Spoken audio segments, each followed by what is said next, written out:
Good morning. आज આપણે પારજનનિક પ્રાણીઓ વિશે ચર્ચા કરવાની છે। પારજનનિક પ્રાણીઓ એટલે કે જીએમઓ, જીનેટિક મોડિફિકેશન ઓર્ગેનિઝમ। બીજી ભાષામાં શું કહેવામાં આવે? જીએમઓ એટલે કે જીનેટિક મોડિફિકેશન ઓર્ગેનિઝમ। હવે પારજનનિક પ્રાણીઓ કઈ રીતે મેળવવામાં આવે? તો તમે સમજો કે કોઈ પ્રાણી છે, એની અંદર બહારનું ડીએનએ તબદીલ કરવામાં આવે છે। આ એક પ્રાણી છે। આ પ્રાણીમાં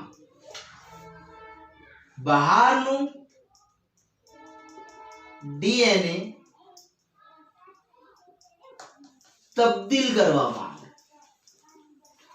હવે તબદીલ કરવામાં આવે એટલે કે એની અંદર બહારનું જે ડીએનએ છે એ એન્ટર કરવામાં તો કે શું થાય? તો કે બાહ્ય જનીન વ્યક્ત થાય એટલે કે પરજનીન। શું થશે એની અંદર? તો કે બાહ્ય જનીન વ્યક્ત થાય। બાહ્ય જનીન એટલે કે પરજનીન। જે બાહ્ય જનીન છે એની અંદર વ્યક્ત થાય છે અને એ જે પ્રાણી મળે છે એવા તેવા પ્રાણીને શું કહેવામાં આવે? તો પારજનનિક પ્રાણી। અને તેવા પ્રાણીને પારજનનિક પ્રાણીઓ કહે છે। બરાબર। હવે આ જે પારજનનિક પ્રાણીઓનું ઉદાહરણ જોઈએ તો કે ગાય, ઘેટા, ઉંદર, સસલા, ભૂંડ વગેરે। ઉદાહરણની વાત કરીએ તો કે ગાય, ઘેટા, ઉંદર, બકરા, સસલા વગેરે। હવે જે પણ પારજનનિક પ્રાણીઓ મેળવવામાં આવ્યા છે એની કુલ જાતિઓના 95% જાતિઓ ઉંદરની છે। એટલે કે આ જે ઉંદરની જાતિઓ એટલે કે કુલ જાતિઓના 95% જાતિઓ ઉંદરની છે। બરાબર। એટલે 95% એટલે કે જેટલા બી આવા પારજનનિક પ્રાણીઓ મેળવવામાં આવે એની અંદર સૌથી વધુ ઉંદર મેળવવામાં આવે। હવે એના ફાયદા શું? પારજનનિક પ્રાણીઓના જે ફાયદા જે છે એ ફાયદાની આપણે ચર્ચા કરીએ। પહેલા વ્યાખ્યા સમજીએ, આગળના ફાયદા સમજીએ। તો કે ભાઈ પહેલો ફાયદો, સામાન્ય દેહ ધર્મ વિદ્યા અને વિકાસ। શું જોવા મળે? સામાન્ય દેહ ધર્મ વિદ્યા અને વિકાસ, આ પહેલો ફાયદો। બીજા ફાયદાની વાત કરીએ તો કે વિવિધ પારજનનિક પ્રાણીઓનું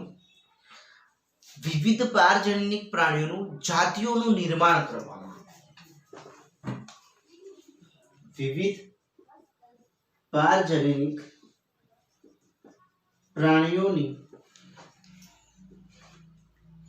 જાતિના પ્રાણીઓ નિર્માણ કરવામાં આ ફાયદાની વાત ચાલે છે। હવે એની અંદર આ જે બીજા નંબરનો ફાયદો કીધો એની અંદર શું? તો કે ભાઈ જનીન નિયંત્રણ માટે। આજે બીજો ફાયદો કઈ રીતે કરવામાં આવે? તો કે જનીન નિયંત્રણ માટે, સજીવોના વિકાસ માટે અને સામાન્ય કાર્ય પર અસર સામાન્ય થાય એના માટે। એટલે કે ફાયદાની જો વાત કરીએ છીએ તો એની અંદર જનીન નિયંત્રણ એટલે કે જે વિશિષ્ટ પ્રકાર વિકૃત જનીન છે એ જનીન નિયંત્રણ માટે પહેલો મુદ્દો।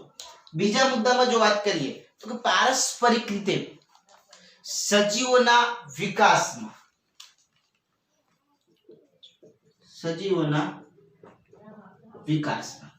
અને ત્રીજા મુદ્દાની અંદર વાત કરીએ તો કે સામાન્ય કાર્યો પર અસર કરતી અસર માટે। સામાન્ય કાર્યોના અસર આધારિત। તો કે આ રીતે બાહ્ય જનનિક પ્રાણીઓ મેળવવામાં આવે। હવે આના ઉદાહરણ આપણે જોઈએ, જે આપણે આ વાત કરી એના ઉદાહરણની વાત કરીએ તો શરીરની વૃદ્ધિ કરતા જટિલ કારકો શરીરની વૃદ્ધિ કરતા જટિલ કારકો કેવા? શરીરની જે વૃદ્ધિ કરતા જટિલ કારકો તરીકે આપણે ઇન્સ્યુલિન લઈએ અને બીજા જાતિના જનીનોનો પ્રવેશ વિના, એટલે કે આની અંદર આપણે લઈએ ઇન્સ્યુલિન. બીજા મુદ્દાની જો અંદર વાત કરીએ તો કે ભાઈ બીજા જાતિના જનીનોનો પ્રવેશ વિના કારકોના નિર્માણ માટે કરવામાં આવેલ પરિવર્તન.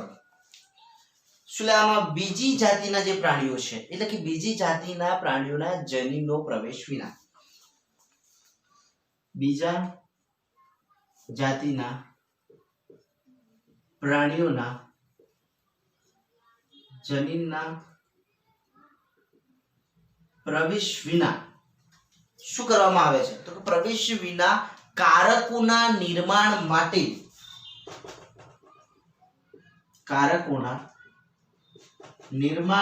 માટે કરવામાં આવતું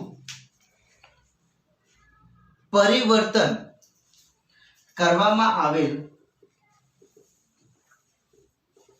પરિવર્તન, એટલે કે આવા જે વૃદ્ધિ કરતા જે વિકાસ અને વૃદ્ધિ માટે જે જરૂરી જે કારકો છે એ કારકો મેળવવા માટે જૈવિક ક્રિયાઓનો અભ્યાસ કરવામાં આવે. આ પરિવર્તન દ્વારા શું કરવામાં આવે?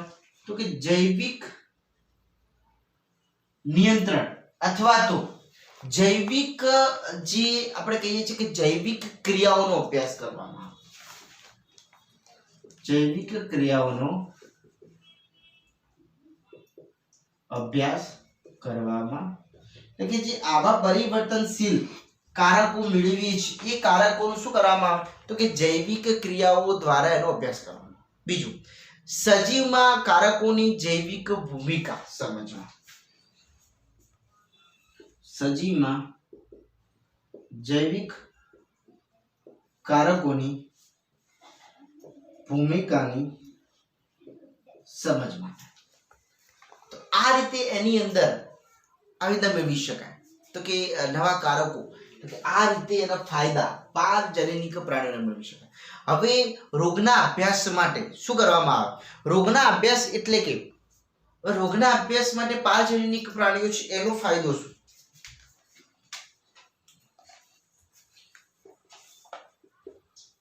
રોગના અભ્યાસ માટે, હવે રોગના અભ્યાસ માટે શું કરવામાં આવે? તો કે ભાઈ આપણે વિવિધ ભાગની અંદર થિયરીને વહેંચીએ છીએ, જેની અંદર પહેલી આપણે રોગના અભ્યાસ માટે, તો કે ભાઈ રોગના સર્જનમાં જવાબદાર શું હોય? તો કે જનીનની ભૂમિકા. રોગનું સર્જન થાય છે એમાં જવાબદાર જનીનની ભૂમિકા સમજવા માટે રોગનો અભ્યાસ કઈ રીતે કરવામાં આવે? તો જે તે રોગનું સર્જન થયું છે એ રોગના જવાબદાર જનીનની ભૂમિકા સમજવી. બીજું, નવી સારવારની પદ્ધતિઓનું નિર્માણ માટે, નવી સારવારની પદ્ધતિઓના નિર્માણ માટે. જે પારજનનિક પ્રાણીઓનો અહીંયા ઉપયોગ આપણે સમજીએ છીએ કે રોગના અભ્યાસ માટે કઈ રીતે? તો કે નવી જે સારવાર પદ્ધતિઓના નિર્માણ માટે, જે જનીન છે જેના દ્વારા રોગ થાય છે એની ભૂમિકા સમજવા માટે, અને આ બંને ના સારા મોડલ તરીકે કાર્ય કરે છે. આ બંને જે મુદ્દા જે છે એક સારા મોડલ તરીકે કાર્ય કરે.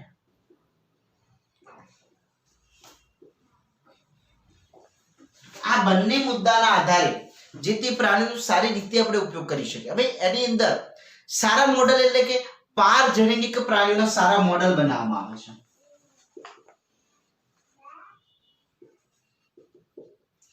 સારા મોડલ કોના? તો કે આ બીજના આધારે જે તે પ્રાણીઓને સારા મોડલ તરીકે બનાવવામાં આવે છે, કે જે પારજનનિક પ્રાણીઓ આની અંદર બહુ એના પર અભ્યાસ કરવામાં આવે છે. જે ની અંદર ઉદાહરણ લઈએ તો 4 રોગ માટેના સારા મોડલ આપણે ચર્ચા કરીએ તો કે સારા મોડલ ની અંદર 4 રોગ માટે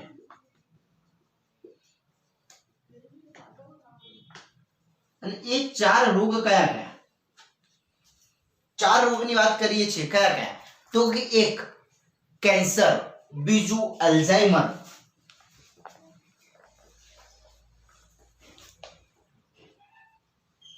પહેલું શું આવશે?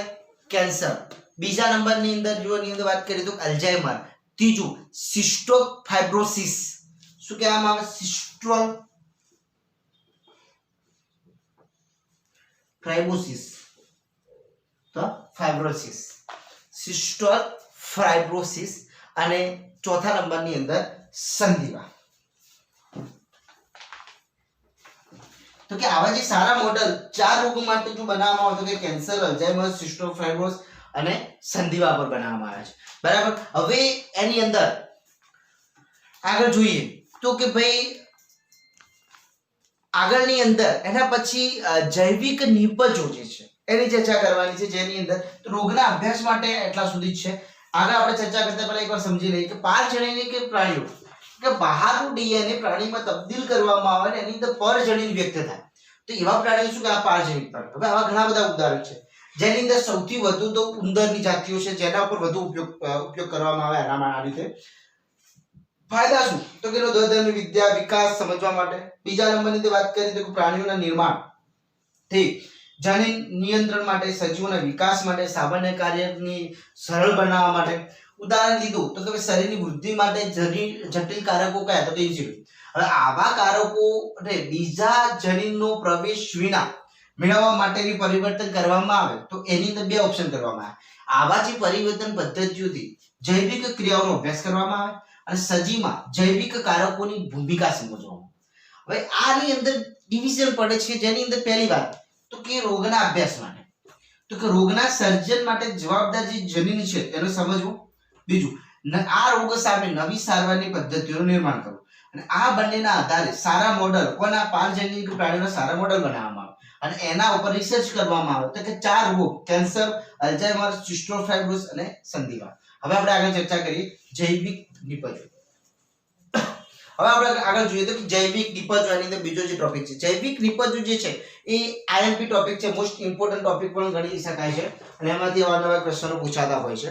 તો કે જૈવિક નિપજો તો કે માનવ રોગ માટે સારવાર દવાઓ દ્વારા થાય છે, એ આપણને ખબર છે. બરાબર. જૈવિક નિપજોની અંદર મુદ્દો સમજવા માટે માનવ રોગના નિદાન માટે દવાઓનો ઉપયોગ થાય. હવે જે દવાઓનો ઉપયોગ થાય છે એની અંદર જૈવિક નિપજો દ્વારા થતું ઉત્પાદન હોય છે. આ જે દવાઓનું ઉત્પાદન જે થાય છે કઈ રીતે થાય છે? તો કે જૈવિક નિપજો દ્વારા થતું ઉત્પાદન છે. અને આ જે ઉત્પાદન દવાઓનું છે એ કેવું છે?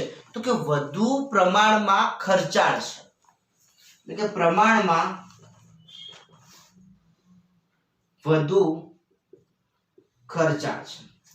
તો કોઈ પણ રોગની જે દવા હશે જે વધુ આવો ખર્ચાળ હોય તો એનો રેટ પણ વધુ હશે, તો દરેક વ્યક્તિ પરચેસ ના કરી શકે અને આ રોગથી પીડાઈને મરી જાય.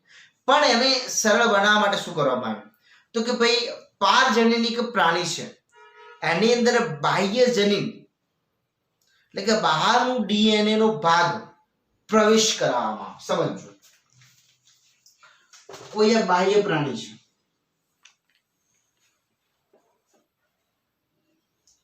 એની અંદર બહારનું ડીએનએ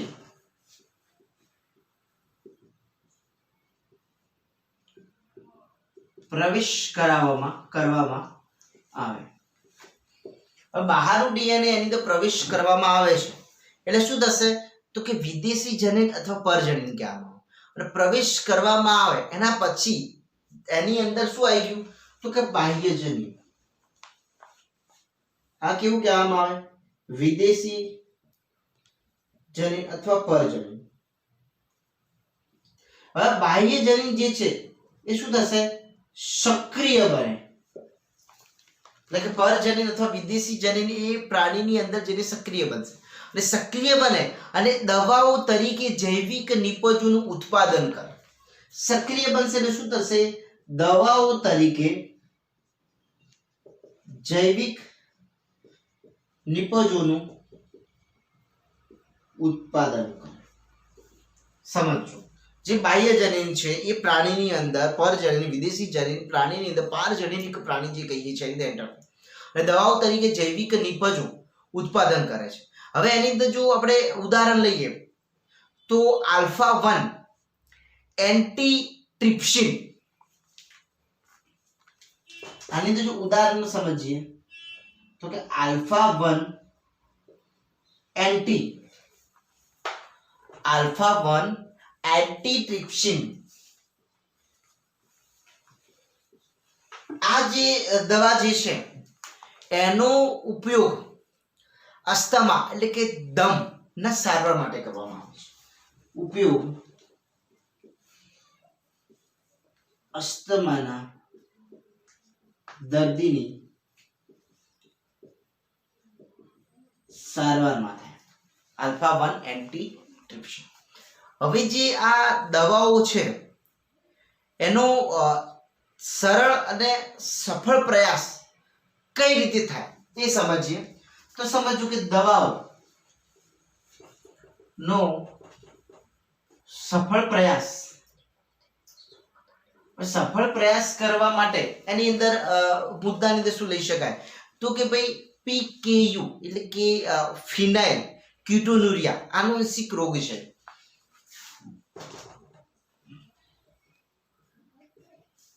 ફિનાઇલ ક્યુટોનુરિયા જે શું છે આનુવંશિક. આવી દવાઓનો સફળ પ્રયાસ મેળવવામાં આવે જેની અંદર ઉદાહરણ આવ્યું. બીજું જે છે એને શું કહેવામાં આવે તો કે સિસ્ટિક ફાઇબ્રોમિસ.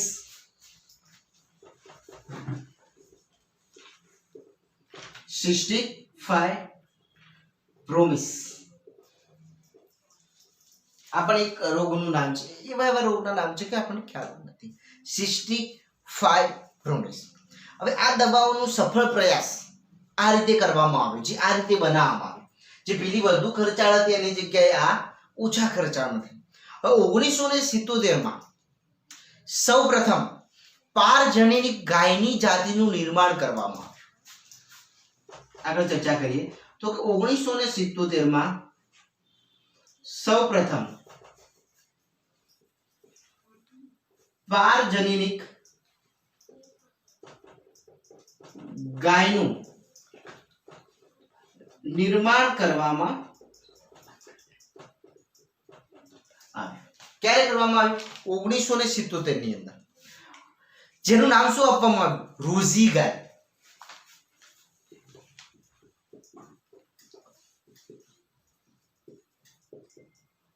એ ગાયનું નામ શું આપવામાં આવ્યું રોઝી ગાય. સૌપ્રથમ 1977 ના એની અંદર એ અનુભવ કરવામાં આવ્યો.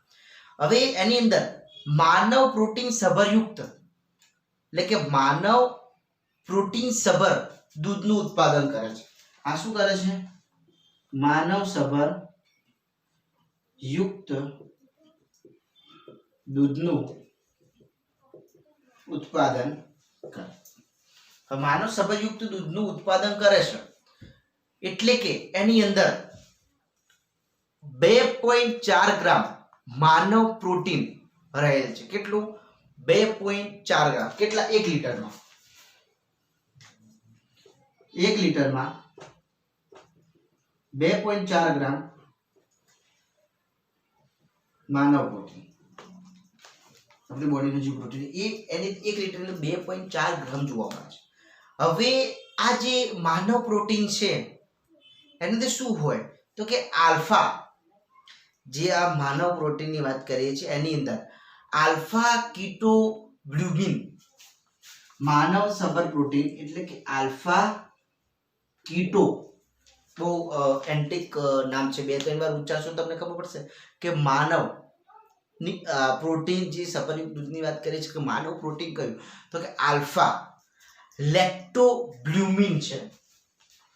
આલ્ફા લેક્ટોગ્લુમિન જે આ કયું જે પ્રોટીન જે છે એ કયું છે તો કે આલ્ફા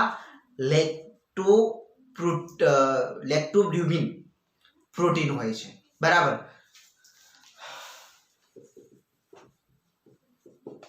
તો કે આના આધારે એવું કહી શકવામાં આવે છે કે ભાઈ જે સૌપ્રથમ મેળવવામાં આવી રોજી ગાય જેમાં માનવ પ્રોટીન સભરયુક્ત પ્રોટીન જે છે એ પ્રોટીન કયું તો કે આલ્ફા લેક્ટોબ્લ્યુમિન જે છે અને આ ગાય કુદરતી દૂધ કરતા શિશુ માટે એટલે કે બાળક માટે વૃદ્ધિ અને વિકાસ માટે રોજી ગાયનું દૂધ વધુ પોષણયુક્ત સભર છે.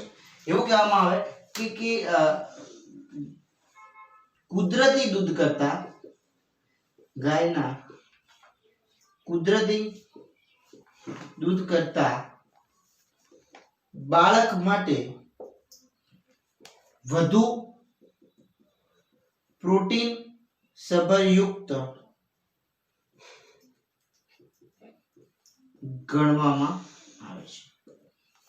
જે કુદરતી ગાયનું કુદરતી દૂધ કરતા આ જે દૂધ મળે છે એ બાળકના માટે વધુ પોષણયુક્ત સભર. કઈ રીતે તો કે એના વૃદ્ધિ અને વિકાસ માટે.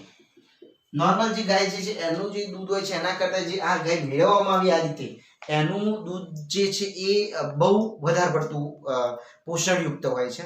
આ વાત કરી આપણે જૈવિક નિપજોની. હવે એની અંદર બીજી વાત કરવાની છે રસી સુરક્ષાની. તમે આ લખી લો પછી આપણે આગળ ચર્ચા કરીએ. હવે આપણે આગળ ચર્ચા કરીએ એની જ અંદર તો કે રસી સુરક્ષા. રસી સુરક્ષા એટલે કે ભાઈ રસી જે છે એટલે કે નવી રસીની સુરક્ષા પરીક્ષણ ક્યારે કરવામાં મનુષ્યને આપ્યા પહેલા અન્ય પ્રાણીઓમાં કરવામાં આવે છે. રસી સુરક્ષા એટલે કે નવી રસી નું પરીક્ષણ ક્યારે માનવને આપ્યા પહેલા કરવામાં આવે. કોની અંદર તો કે પ્રાણીઓમાં કરવામાં આવે.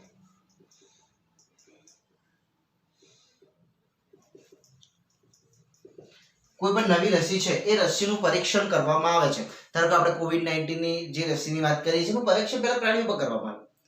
કોઈ બી રસી છે એનું પ્રાણીઓ પર પરીક્ષણ કરવામાં માનવને આપ્યા પહેલા. હવે ઉંદરની પારજનીનિક જાતિઓમાં આ વધુ પ્રમાણમાં કરવામાં આવે છે. ઉંદરની પારજનીનિક જાતિઓમાં વધુ પ્રમાણમાં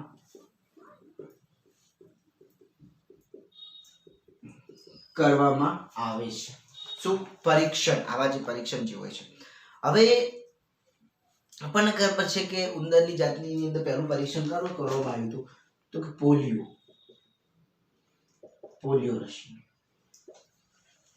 રસી જે ગોતવામાં આવી એ પણ એમાં કરવામાં આવી. હવે આગળ ચર્ચા કરીએ તો કે ભાઈ જે સફળ અને વિકાસશીલ હોય છે આવું જે પરીક્ષણ કરવામાં આવે કેવું હોય છે સફળ અને વિકાસશીલ હોય છે જેના કારણે માનવ માટે કોઈ દુવિધા રહેતી નથી કે કોઈ આડઅસરની અસર રહેતી નથી. હવે આના સિવાય બીજા એના પછીનો મુદ્દો કરીએ તો કે રાસાયણિક સુરક્ષા પરીક્ષણ. રાસાયણિક સુરક્ષા પરીક્ષણ રસી સુરક્ષા પછીનો એના પછીનો મુદ્દો જે છે એની અંદર શું રાસાયણિક સુરક્ષા પરીક્ષણની અંદર કયું શું આવશે તો કે ભાઈ વિષારિકતા ધરાવતા જે દવાઓ છે એટલે કે એ વિષારિકતા ધરાવતી દવાઓનું વિષારિકતાની સુરક્ષા પરીક્ષણ કરવામાં આવે.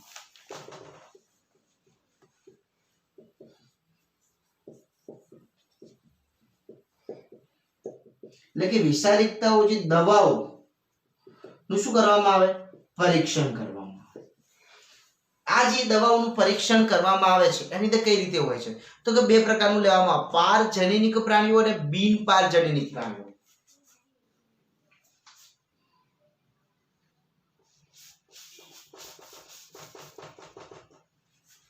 અને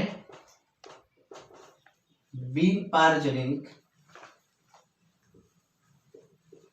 પ્રાણીઓ. હવે પારજનીનિક પ્રાણીઓ અને બિન પારજનીનિક પ્રાણીઓની અંદર વિષારિકતા જે દવાઓ છે એનું પરીક્ષણ કરવામાં આવે છે હવે દવાઓની વિષારિકતા સામે જનીનને વધુ સંવેદનશીલતા પારજનીનિકની અંદર આપણે સમજીએ કે ભાઈ દવાઓની વિષારિકતા જે છે એની સામે દવાઓની વિષારિકતા સામે જનીન વધુ સંવેદનશીલ પામે, જ્યારે બિન પારજનીનિક પ્રાણીઓની શું થાય તો કે ભાઈ વધુ સંવેદનશીલ ના પામે. તો કે દવાઓની વિષારિકતા સામે જનીન સંવેદનશીલ ન હોય. જોજો બિન પારજનીનિક અને પારજનીનિક. હવે શું થાય તો કે દવાઓની વિષારિકતાની અસર નો અભ્યાસ કરવામાં આવે. આની અંદર શું થાય વધુ સંવેદનશીલ હોય તો આ સમજીએ તો શું કરવામાં આવે તો કે જે વિષારિકતા છે એ વિષારિકતાનો અભ્યાસ કરવામાં આવે.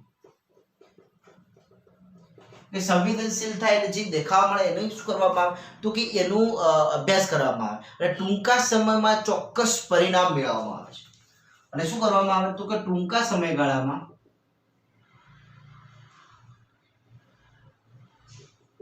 ચોક્કસ પરિણામ મેળવવામાં આવે.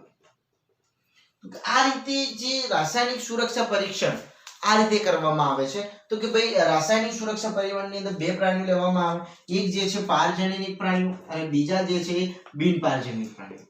હવે આ જે બિનજનીનિક પ્રાણીઓ અને પારજનીનિક પ્રાણીઓના આધારે એનો ડિફરન્સ મેળવી શકાય. વિષારિકતાની અંદર જનીન જે છે વધુ સંવેદનશીલ હોય એટલે એનો અભ્યાસ કરીને એનું પરિણામ મેળવવાનું, જ્યારે અહીંયા કોઈ સંવેદનશીલ હોતા નથી. તો અહીંયા આપણે જે આ તો પારજનીનિક પ્રાણીઓનો ટોપિક હતો એ પૂર્ણ વિરામ કરીએ છીએ. નેક્સ્ટ લેક્ચરની અંદર જીવ તસ્કરી મુદ્દાની ચર્ચા કરીશું. તો અહીંયા આપણા લેક્ચરને વિરામ આપીએ છીએ. નેક્સ્ટ લેક્ચરની અંદર જીવ તસ્કરી સાથે મળીશું. ધન્યવાદ.